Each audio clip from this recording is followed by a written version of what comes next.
श्री कृष्ण गोविंद हरे मुरारी, हे नाथ नारायण वासुदेवा। जय श्री कृष्णा। नमस्कार दोस्तों, स्वागत है आप सभी का मेरे YouTube चैनल आर के भक्ति में। तो आज की वीडियो में हम आपको श्रीमद् भागवत की कथा सुनाएंगे। तो सभी भक्तजन हमारी श्रीमद् भागवत कथा की वीडियो को श्रद्धा व प्रसन्नचित मन से सुने। जो भक्त हमारे चैनल पर नए आए हैं, जिन्होंने अभी तक हमारे चैनल को सब्सक्राइब नहीं किया है, वो हमारे चैनल को सब्सक्राइब करें, वीडियो को लाइक करें और कमेंट में बालकृष्ण लाल की जय अवश्य लिखें। तो आइए भक्तों, हम अपनी कथा को प्रारंभ करते हैं, क्योंकि भागवत की कथा एक ऐसी कथा है जिसको सुनने मात्र से हमारे सभी पाप दूर हो जाते हैं। गणेश जी की वंदना के साथ हम अपनी कथा को प्रारंभ करते हैं। गजाननं भूतगणाधिसेवितं कपितजम्बुफलचारुभक्षणं उमासुतं शोकविनाशकारकं नमामि विघ्नेश्वरपादपङ्कजं। गुरुर्ब्रह्मा गुरुर्विष्णु गुरुर्देवो महेश्वराय, गुरुर्साक्षात् परब्रह्म तस्मै श्री गुरुवे नमः। शान्ताकारं भुजगशयनं पद्मनाभं सुरेशं वैश्वाधारं गगनसदृशं मेघवर्णं शुभांगं लक्ष्मीकान्तं कमलनयनं योगविद्यानगम्यं वन्दे विष्णु भवभयहरं सर्वलोकैकनाथम्। अखण्डमण्डलाकारं व्याप्तं येन चराचरं तत्पदं दर्शितं येन तस्मै श्रीगुरवे नमः। या देवी सर्वभूतेषु शक्तिरूपेण संस्थिता नमस्तस्यै नमस्तस्यै नमस्तस्यै नमो नमः। नारायणं नमस्कृत्य नरं चैव नरोत्तमं देवीं सरस्वतीं व्यासं ततो जयमुदीरयेत्। बोलो भागवत भगवान की जय, बोलो बालकृष्ण लाल की जय। भक्तों, हमारी श्रीमद् भागवत गीता महात्म्य में हम आपको श्रीमद् भागवत कथा के महात्म प्रथम स्कंद प्रतिदिन एक एक दो अध्याय से सुनाएंगे। तो सभी भक्तजन हमारी कथा को श्रद्धा भाव से सुने। आइए भक्तों, हम श्रीमद् भागवत महात्म्य के पहले अध्याय की कथा सुनाते हैं, जिसमें कि देवर्षि नारद की भक्ति से भेंट। आइए भक्तों, बोल बालकृष्ण लाल की जय।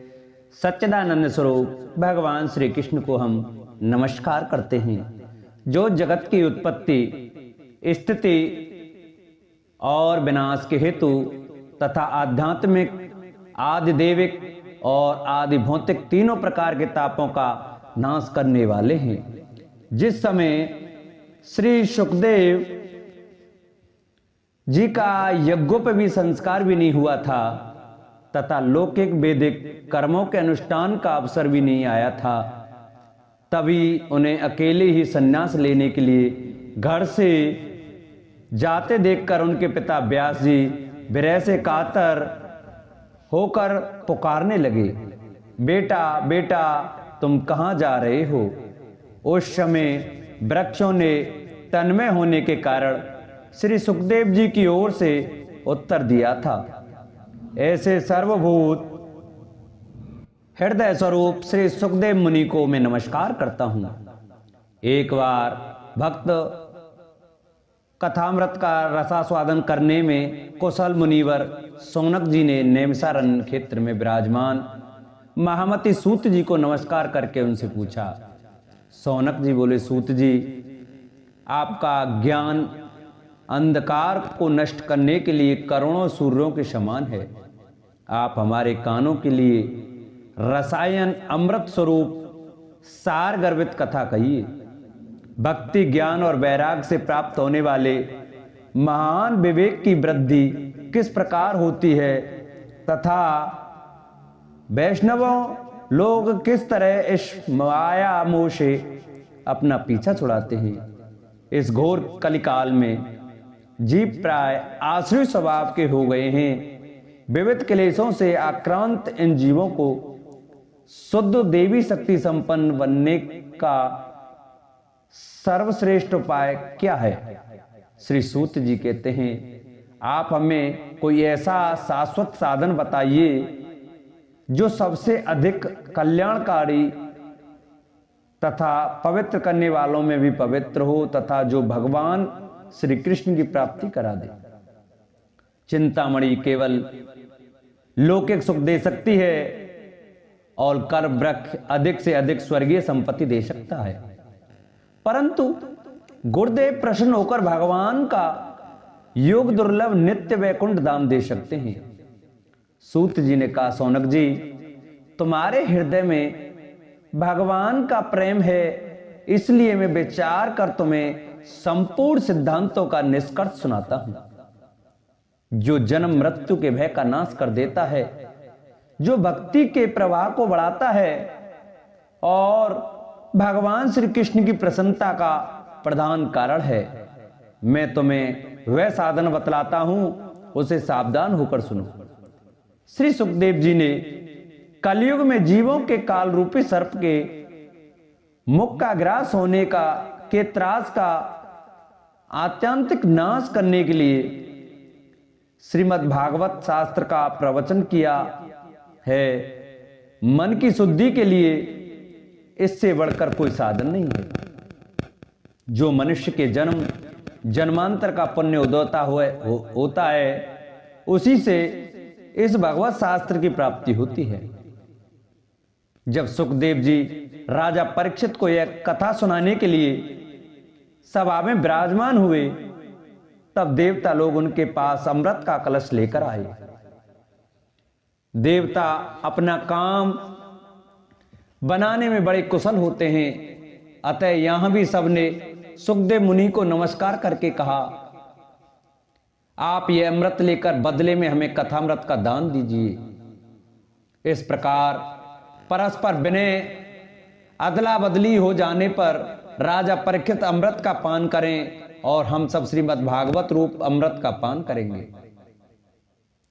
इस संसार में कहां काच और कहां बहुमूल्य मणि तथा कहां सुधा और कहां कथा।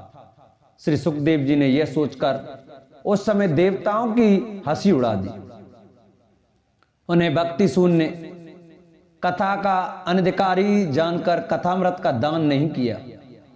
इस प्रकार यह श्रीमद् भागवत की कथा देवताओं को भी दुर्लभ है। पूर्व काल में श्रीमद् भागवत के श्रवण से ही राजा परीक्षित की मुक्ति देखकर ब्रह्मा जी को बड़ा आश्चर्य हुआ था।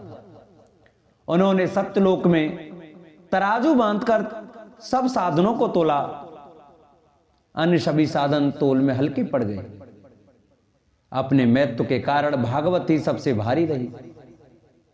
यह देखकर सभी ऋषियों को बड़ा विस्मय हुआ। उन्होंने कलयुग में इस भगवत शास्त्र को ही पढ़ने सुनने से तत्काल मोक्ष देने वाला निश्चय किया। सप्ताह विधि से श्रवण करने पर यह निश्चय भक्ति प्रदान करता है। पूर्व काल में इसे दयापरायण सनकाद ने देवर्षि नारद को सुनाया था। यद्यपि देवर्षि ने पहले ब्रह्मा जी के मुख से इसे श्रवण कर लिया था, तथापि सप्ताह श्रवण की विधि तो उन्हें सनकादि ने ही बताई थी। सौनक जी ने पूछा, सांसारिक प्रपंच से मुक्त एवं विचारशील नारद का सनकादि के साथ संयोग कहां हुआ और विधि विधान के श्रवण में उनकी प्रीति कैसे हुई? सूत जी ने कहा, अब मैं तुम्हें वह भक्तिपूर्ण कथा नक सुनाता हूं जो श्री सुखदेव जी ने मुझे अपना अनन्य शिष्य जानकर एकांत में सुनाया था। एक दिन विशालपुरी में वे चारों निर्मल ऋषि सत्संग के लिए आए। वहां उन्होंने नारद जी को देखा। सनकाद ने पूछा, ब्राह्मण, आपका मुख उदास क्यों हो रहा है? आप चिंतातुर कैसे हैं? इतनी जल्दी जल्दी आप कहां जा रहे हैं और आपका आगमन कहां से हो रहा है? इस समय तो आप उस पुरुष के समान व्याकुल जान पड़ते हैं जिसका सारा धन लुट गया हो। आप जैसे आसक्ति रहित पुरुषों के लिए यह उचित नहीं है, इसका कारण बताइए। नारद जी ने कहा, मैं सर्वोत्तम लोक समझकर पृथ्वी में आया था। यहां पुष्कर, प्रयाग, काशी, गोदावरी, नासिक, हरिद्वार, कुरुक्षेत्र, श्रीरंग और सेतुबंधु आदि कई तीर्थों में इधर उधर विचरता रहा, किंतु मुझे कहीं भी मन को संतोष देने वाली शांति नहीं मिली। इस समय अधर्म के सहायक कलयुग ने सारी पृथ्वी को पीड़ित कर रखा है। अतः यहां सत्य, तप, सोच, बाहर भीतर की पवित्रता, दया, दान आदि कुछ भी नहीं है। बेचारे जीव केवल अपना पेट पालने में लगे हुए हैं। वे असत्यवासी, आलसी, मंदबुद्धि, भाग्यहीन, उपद्रवग्रस्त हो गए हैं। जो साधु संत कहे जाते हैं वे पूरे पाखंडी हो गए हैं। देखने में तो विरक्त हैं, किंतु स्त्री धन आदि सभी का परिग्रह करते हैं। घरों में स्त्रियों का राज्य है। साले सलाहकार बनने हुए हैं। लोभ से लोग कन्या विक्रय करते हैं और स्त्री पुरुषों में कलह मचा रहता है। महात्माओं के आश्रम, तीर्थ और नदियों पर यवनों, विधर्मियों का अधिकार हो गया है। उन दुष्टों ने बहुत से देवालय भी नष्ट कर दिए हैं। इस समय यहां ना कोई योगी है, न सिद्ध है, न ज्ञानी है और न सत्कर्म करने वाला ही है। सारे साधन इस समय कल रूप दावानल से जलकर भस्म हो गए हैं। इस कलयुग में सभी देववासी बाजारों में अन्न बेचने लगे हैं। ब्राह्मण लोग पैसा लेकर वेद पढ़ाते हैं और स्त्रियां वेश्यावृत्ति से निर्वाह करने लगी हैं। इस तरह कलयुग के दोष देखता और पृथ्वी पर विचरता हुआ मैं यमुना जी के तट पर पहुंचा, जहां भगवान श्री कृष्ण की अनेकों लीलाएं हो चुकी हैं। मुनिवरों सुनिए, वहां मैंने एक बड़ा आश्चर्य देखा। वहां एक युवती स्त्री खिन्न मन से बैठी है। उसके पास दो वृद्ध पुरुष अचेत अवस्था में पड़े हैं और जोर जोर से सांस ले रहे हैं। वह तरुणी उनकी सेवा करती हुई बड़ी कहीं उन्हें चेत कराने का प्रयत्न करती है और कभी उनके आगे रोने लगती है। वह अपने शरीर के रक्षक परमात्मा को दसों दिशाओं में देख रही है और उसके चारों ओर सैकड़ों स्त्रियां उसे पंखा जल रही हैं और बार बार समझाती जाती थी। दूसरे से यह सब चरित्र देखकर मैं कौतूहलवश उनके पास चला गया। मुझे देखकर वह युवती खड़ी हो गई और बड़ी व्याकुल होकर कहने लगी। युवती ने कहा, अजी महात्मा जी, क्षणभर ठहर जाइए और मेरी चिंता को भी नष्ट कर दीजिए। आपका दर्शन तो संसार के सभी पापों को सर्वथा नष्ट कर देने वाला है। आपके वचनों से मेरे दुख की भी बहुत कुछ शांति हो जाएगी। मनुष्य का जब बड़ा भाग्य होता है तभी आपके दर्शन हुआ करते हैं। नारद जी कहते हैं, तब मैंने उस स्त्री से पूछा, देवी तुम कौन हो? ये दोनों पुरुष तुम्हारे कौन हैं, क्या लगते हैं? और तुम्हारे पास ये कमल नयनी देवियां कौन हैं? तुम हमें विस्तार से अपने दुख का कारण बताओ। युवती ने कहा, मेरा नाम भक्ति है। ये ज्ञान और वैराग्य नाम मेरे पुत्र हैं। समय के फेरे से ही ये ऐसे जर्जर हो गए। ये देवियां गंगा जी आदि नदियां हैं। ये सब मेरी सेवा करने के लिए ही आई है। इस प्रकार साक्षात देवियों के द्वारा सेवित होने पर भी मुझे सुख शांति नहीं है। तपोधन, अब ध्यान देकर मेरा वृत्तांत सुनिए। मेरी कथा वैसे तो प्रसिद्ध है, फिर भी उसे सुनकर आप मुझे शांति प्रदान करें। मैं द्रविड़ देश में उत्पन्न हुई, कर्नाटक में बढ़ी, कहीं कहीं महाराष्ट्र में सम्मानित हुई, किंतु गुजरात में मुझको बुढ़ापे ने आ घेरा। वहां घोर कलयुग के प्रभाव से पाखंडियों ने मुझे अंगभंग कर दिया। चिरकाल तक यह अवस्था रहने के कारण मैं अपने पुत्रों के साथ दुर्बल और निस्तेज हो गई।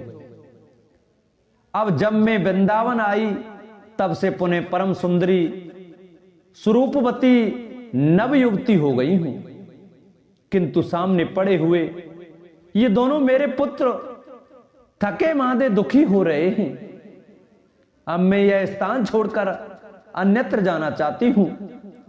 ये दोनों बूढ़े हो गए हैं, इसी दुख से मैं दुखी हूं। मेरी तरुणी क्यों और ये दोनों मेरे पुत्र बूढ़े क्यों? हम तीनों साथ साथ रहने वाले हैं, फिर यह विपरीतता क्यों? होना तो यह चाहिए कि माता बूढ़ी हो और पुत्र तरुण। इसी से मैं आश्चर्यचकित चित्त से अपनी इस अवस्था पर शोक करती रहती हूं। आप परम बुद्धिमान एवं योग निधि हैं, इसका क्या कारण हो सकता है बताइए। नारद जी ने कहा, साध्वी, मैं अपने हृदय में ज्ञान दृष्टि से तुम्हारे संपूर्ण दुख का कारण देखता हूं। तुम्हें विषाद नहीं करना चाहिए, श्री हरि तुम्हारा कल्याण करेंगे। सूत जी कहते हैं, मुनिवर, नारद जी ने एक क्षण में ही उसका कारण जानकर कहा। नारद जी ने कहा, देवी सावधान होकर सुनो, यह दारुण कलयुग है। इसी से इस समय सदाचार, योग मार्ग और तप आदि सभी लुप्त हो गए हैं। लोग सठता और दुष्कर्म में लगकर अगासुर बन रहे हैं। संसार में जहां देखो वहीं सत्पुरुष दुख में मिलान है और दुष्ट सुखी हो रहे हैं। इस समय जिस बुद्धिमान पुरुष का धैर्य बना रहे वही बड़ा ज्ञानी या पंडित है। पृथ्वी क्रम से प्रतिवर्ष शेष जी के लिए भार रूप होती जा रही है। अब यह छूने योग तो क्या देखने योग भी नहीं रह गई है, और ना इसमें कहीं मंगल की ही दिखाई देता है। अब किसी को पुत्रों के साथ तुम्हारा दर्शन भी नहीं होता। विषयानुराग के कारण अंधे बने हुए जीवों से उपेक्षित होकर तुम जर्जर हो रही थी।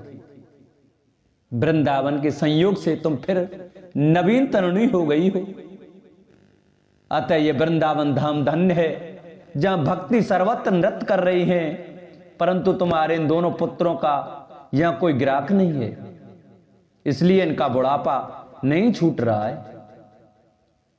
यहां इनको कुछ आत्म सुख, भगवत स्पर्श जनित आनंद की प्राप्ति होने के कारण ये सोते से जान पड़ते हैं।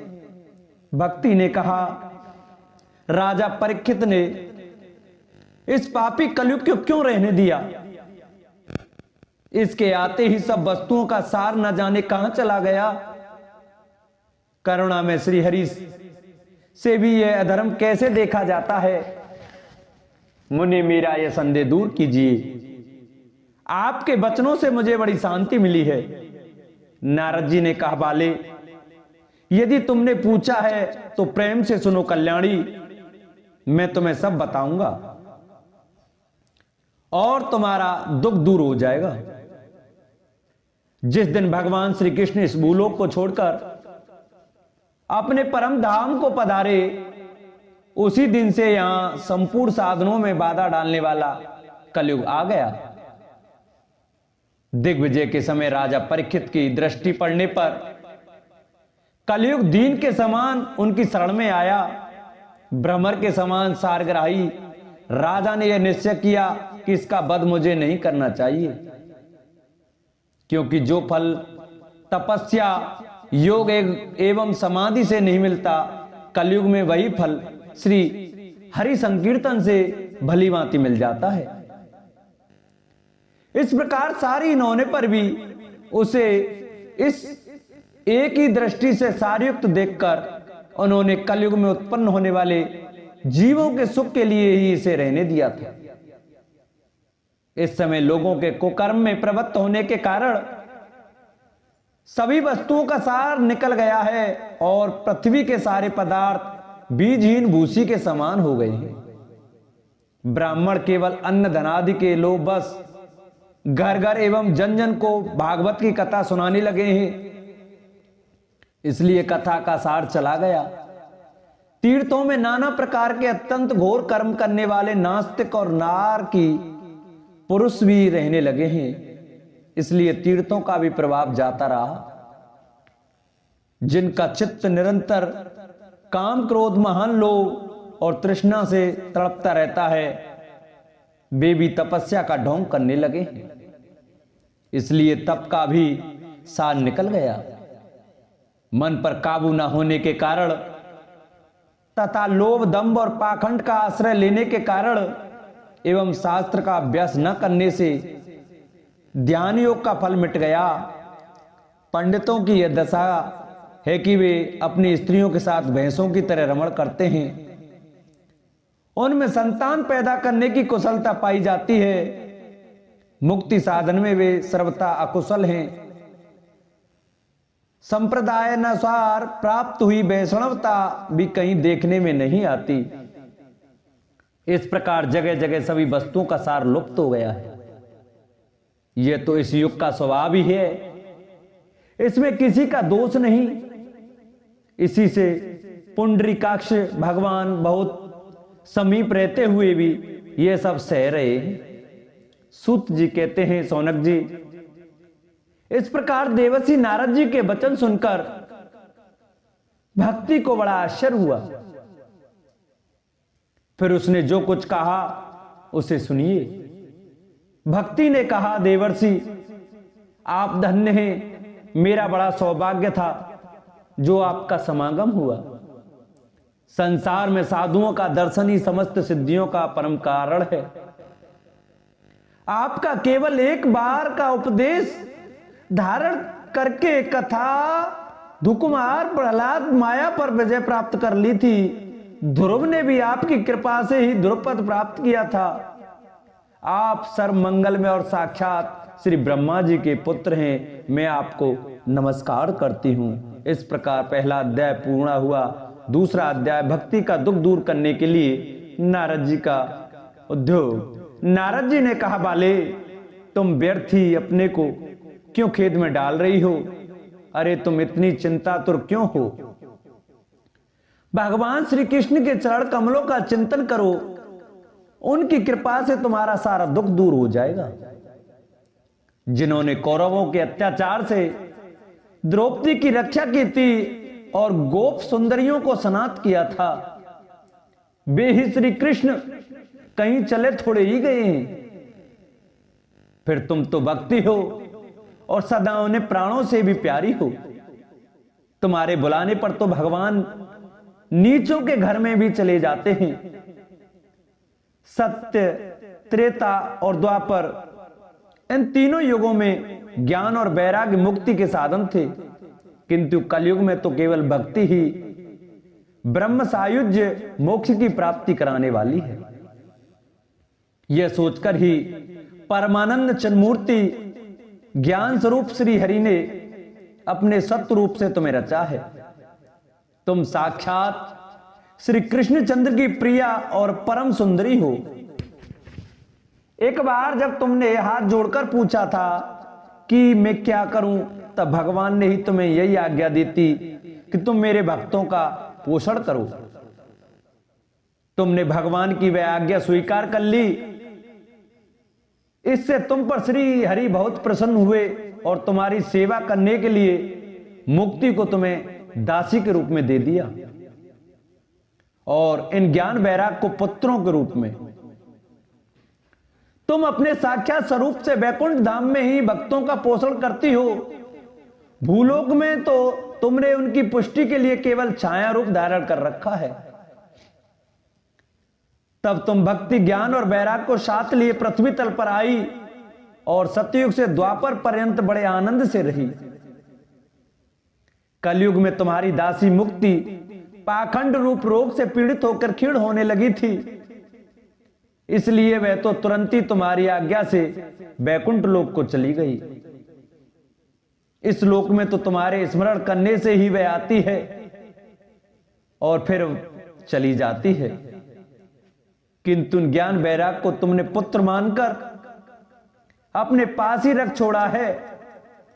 फिर भी कलयुग में इनकी उपेक्षा होने के कारण तुम्हारे ये पुत्र उत्साहीन और वृद्ध हो गए हैं। फिर भी तुम चिंता ना करो, मैं इनके नवजीवन का उपाय सोचता हूं। सुमुखी, कल्कि के समान कोई भी युग नहीं है। इस युग में मैं तुम्हें घर घर में प्रत्येक पुरुषों के हृदय में स्थापित कर दूंगा। देखो, अन्य सब धर्मों को दबाकर और भक्ति विषयक महोत्सव को आगे रखकर यदि मैंने लोक में तुम्हारा प्रचार न किया तो मैं श्री हरि का दास नहीं। इस कलयुग में जो जीव तुमसे युक्त होंगे वे पापी होने पर भी बेकट के भगवान श्री कृष्ण के अभय धाम को प्राप्त होंगे। जिनके हृदय में निरंतर प्रेम रूपी भक्ति निवास करती है वे शुद्धांतकरण पुरुष स्वप्न में भी यमराज को नहीं देखते।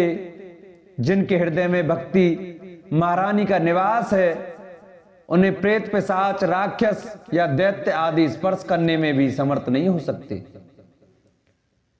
भगवान तप वेदाध्ययन ज्ञान और कर्म आदि किसी भी साधन से बस में नहीं किए जा सकते। वे केवल भक्ति से ही वशीभूत होते हैं। इसमें श्री गोपीजन प्रमाण है। मनुष्यों का सहस्त्रों जन्मों के पुण्य प्रताप से भक्ति में अनुराग होता है। कलयुग में केवल भक्ति ही सार है। भक्ति से तो साक्षात श्री कृष्णचंद्र सामने उपस्थित हो जाते हैं। जो लोग भक्ति से द्रोह करते हैं वे तीनों लोकों में दुख ही दुख पाते हैं।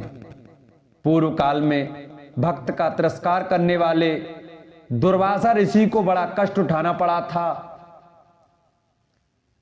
बस व्रत तीर्थ योग यज्ञ और ज्ञान चर्चा आदि बहुत से साधनों की कोई आवश्यकता नहीं है। एकमात्र भक्ति ही मुक्ति देने वाली है। सूत जी कहते हैं, इस प्रकार नारद जी के निर्णय किए हुए अपने महत्तम को सुनकर भक्ति के सारे अंग पुष्ट हो गए और वे उनसे कहने लगी। भक्ति ने कहा, नारद जी आप धन्य हैं, आपकी मुझ में निश्चल प्रीति है। मैं सदा आपके हृदय में रहूंगी, कभी आपको छोड़कर नहीं जाऊंगी। साधो, आप बड़े कृपालु हैं। आपने क्षण भर में मेरा सारा दुख दूर कर दिया, किंतु अभी मेरे पुत्रों में चेतना नहीं आई है। आप इन्हें शीघ्र ही सचेत कर दीजिए, जगा दीजिए। सूत जी कहते हैं, भक्ति के ये वचन सुनकर नारद जी को बड़ी करुणा आई और वे उन्हें हाथ से हिला डुलाकर जगाने लगे। फिर उनके कान के पास मुंह लगाकर जोर से कहा, ओ ज्ञान जल्दी जाग पड़ो, ओ वैराग्य जल्दी जग पड़ो। फिर उन्होंने वेद ध्वनि वेदांत घोष और बार बार गीता पाठ करके उन्हें जगाया। इससे वे जैसे तैसे बहुत जोर लगाकर उठे, किंतु आलस के कारण वे दोनों जमाई लेते हुए नेत्र उगाड़कर देख भी न सके। उनके बाल बगलों की तरह सफेद हो गए थे। उनके अंग प्राय सूखे काठ के समान निस्तेज और कठोर हो गए थे। इस प्रकार भूख प्यास के मारे अत्यंत दुर्लभ होने के कारण उन्हें फिर सोते देख नारद जी को बड़ी चिंता हुई और वे सोचने लगे, अब मुझे क्या करना चाहिए। इनकी यह नींद और इससे भी बढ़कर इनकी वृद्धावस्था कैसे दूर हो। सोनक जी इस प्रकार चिंता करते करते वे भगवान का स्मरण करने लगे। उसी समय आकाशवाणी हुई कि मुने खेद मत करो, तुम्हारा यह उद्योग निसंदेह सफल होगा। देवर से, इसके लिए तुम एक सत्कर्म करो। वह सत्कर्म तुम्हें संत शिरोमणि महानुभाव बताएंगे। उस सत्कर्म का अनुष्ठान करते ही क्षण भर में उनकी नींद और वृद्धावस्था चली जाएगी तथा सर्वत्र भक्ति का प्रसार होगा। यह आकाशवाणी वहां सभी को साफ साफ सुनाई दी। इससे नारद जी को बड़ा विस्मय हुआ और वे कहने लगे, मुझे तो इसका कुछ आशय समझ में नहीं आया। नारद जी बोले, इस आकाशवाणी ने भी गुप्त रूप में बात कही है, यह नहीं बताया कि वह कौन सा साधन किया जाए जिससे इनका कार्य सिद्ध हो। वे संत न जाने कहां मिलेंगे और किस प्रकार उस साधन को बताएंगे। अब आकाशवाणी ने जो कुछ कहा है उसके अनुसार मुझे क्या करना चाहिए। सूत जी कहते हैं, सौनक जी,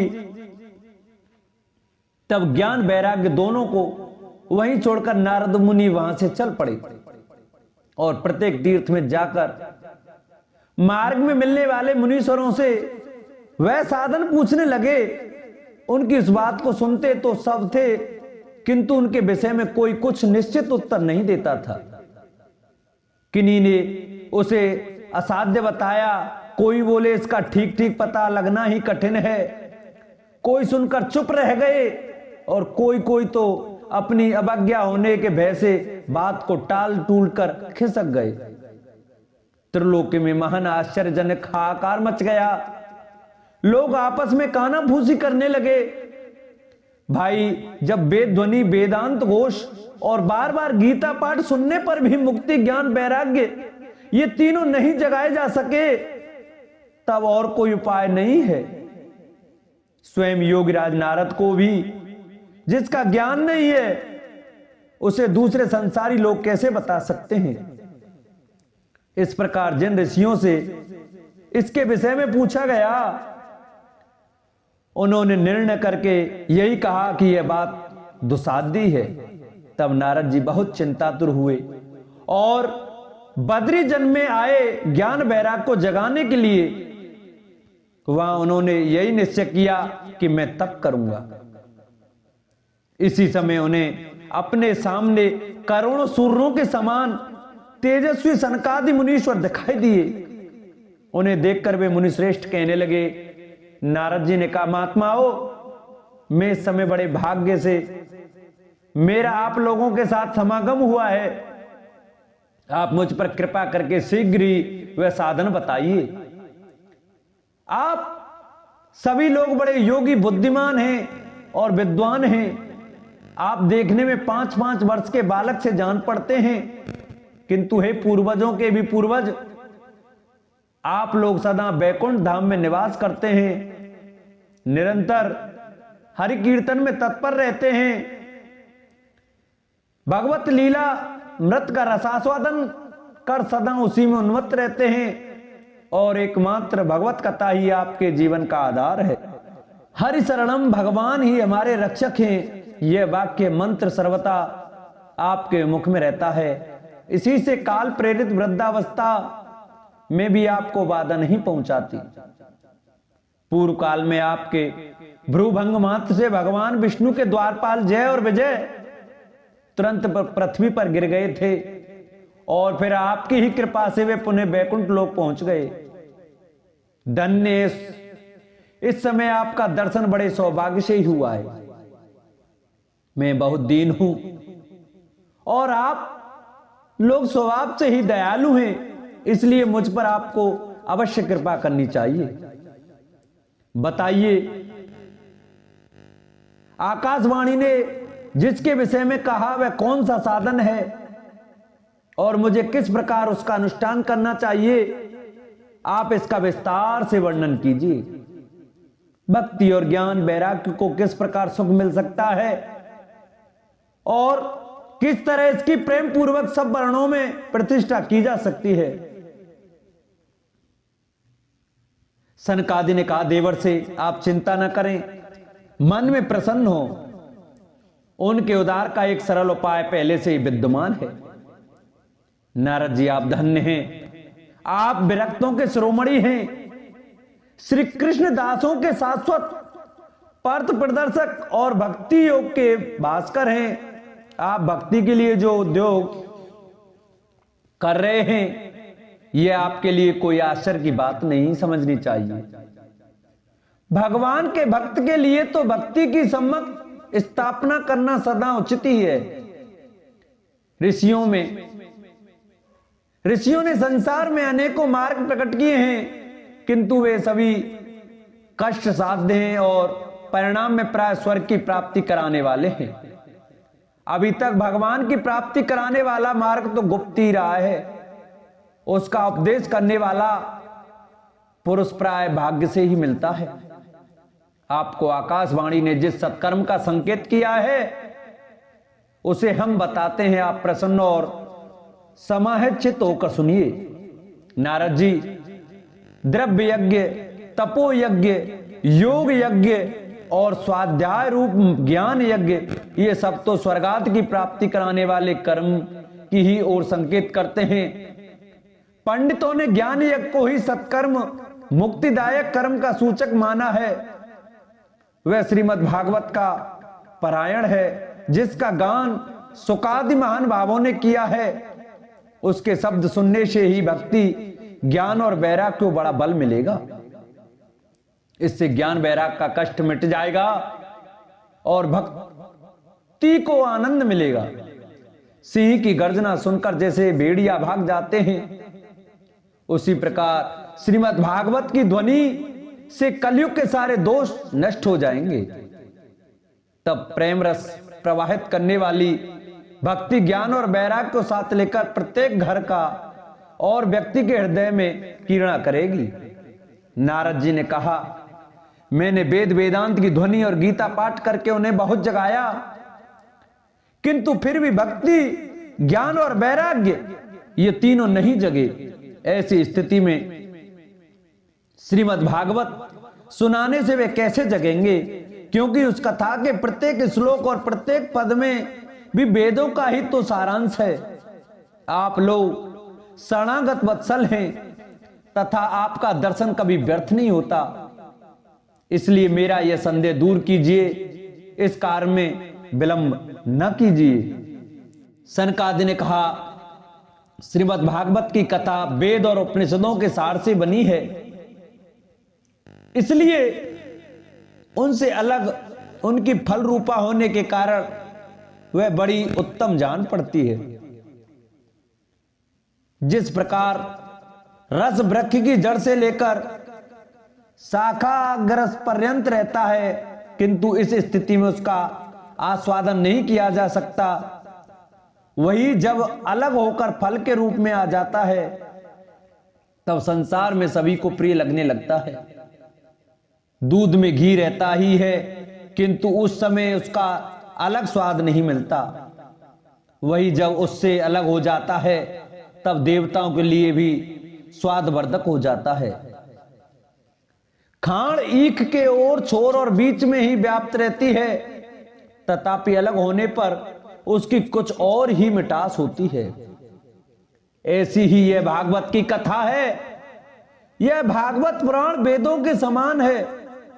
श्री व्यास देव ने इसे भक्ति, ज्ञान और वैराग की स्थापना के लिए प्रकाशित किया है।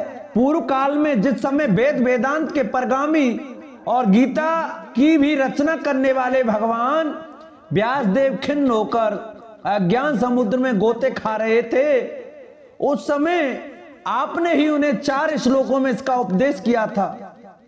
उसे सुनते ही उनकी सारी चिंता दूर हो गई। फिर इसमें आपको आश्चर्य क्यों हो रहा है? जो आप हमसे प्रश्न कर रहे हैं, आपको उन्हें शोक और दुख का विनाश करने वाला श्रीमद् भागवत पुराण ही सुनाना चाहिए।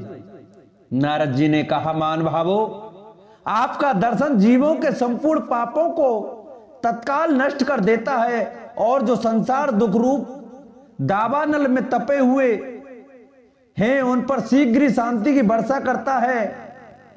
आप निरंतर शेष की सहस्त्र मुखों से गाए हुए भागवत कथामृत का ही पान करते रहते हैं। मैं प्रेम लक्षणा भक्ति का प्रकाश करने के उद्देश्य से आपकी शरण लेता हूं। जब अनेकों जन्मों के संचित पुण्य पुंज का उदय होने से मनुष्य को सत्संग मिलता है, तब वह उनके अज्ञान जनित मोह और मदरूप अंधकार का नाश करके विवेक उदय होता है।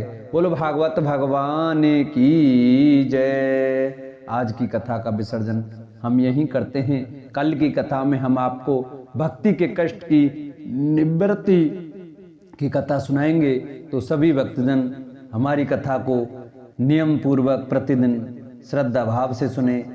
जिन भक्तों को हमारी ये श्रीमद् भागवत की कथा अच्छी लगी हो वो हमारी वीडियो को ज़्यादा से ज़्यादा शेयर करें। जिन्होंने चैनल को सब्सक्राइब नहीं किया है वो चैनल को सब्सक्राइब करें, वीडियो को लाइक करें और कमेंट में भागवत भगवान की जय, बाल कृष्ण लाल की जय अवश्य लिखें।